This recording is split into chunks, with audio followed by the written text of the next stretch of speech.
Full of fear, Scrooge caught the spirit's hand. But the spirit suddenly changed. It shrunk and faded and finally turned into a bedpost. Yes, and the bedpost was his own. The bed was his own. The room was his own. Best and happiest of all, the time before him was his own, and he could make the best of it.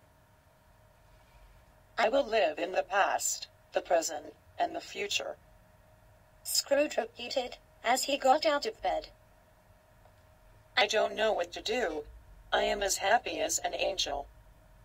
I don't know what day of the month it is. I don't know how long I've been among the spirits. Hello. Hello there.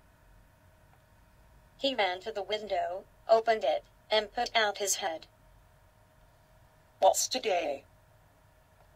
Cried Scrooge, calling downward to a boy in Sunday clothes. Today, replied the boy. Why, Christmas Day. It's Christmas Day, said Scrooge to himself. I haven't missed it.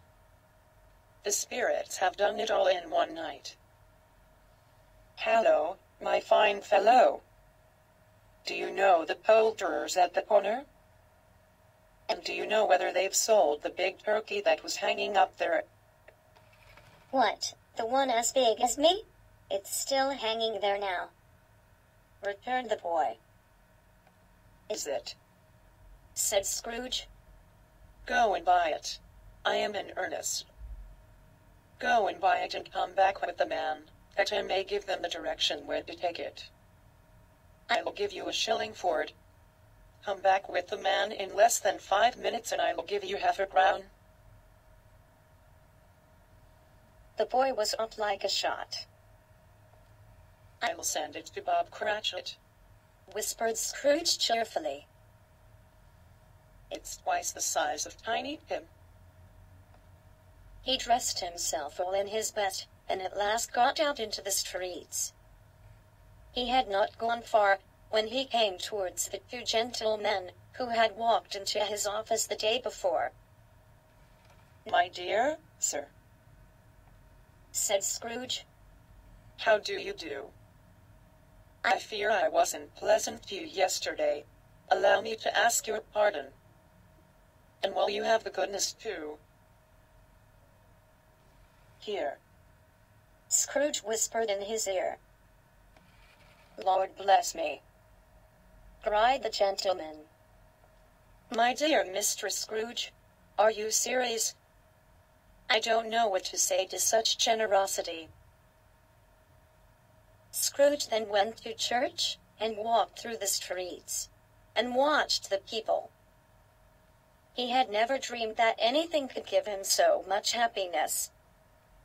In the afternoon he went to his nephew's house. Hello, Fred. It's your Uncle Scrooge, said Scrooge. I have come to dinner. Will you let me in, Fred?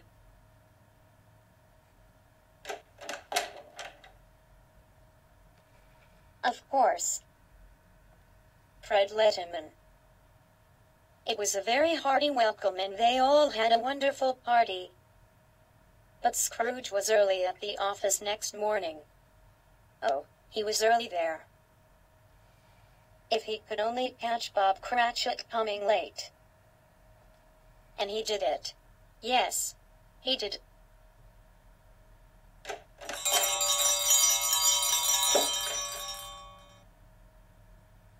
Bob was full 18 minutes and a half behind his time.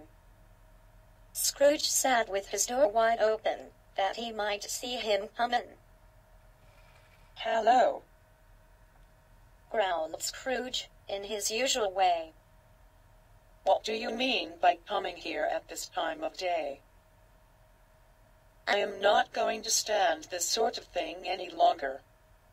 And therefore, he continued, jumping from his stool, and therefore I am about to raise your salary. A Merry Christmas, Bob.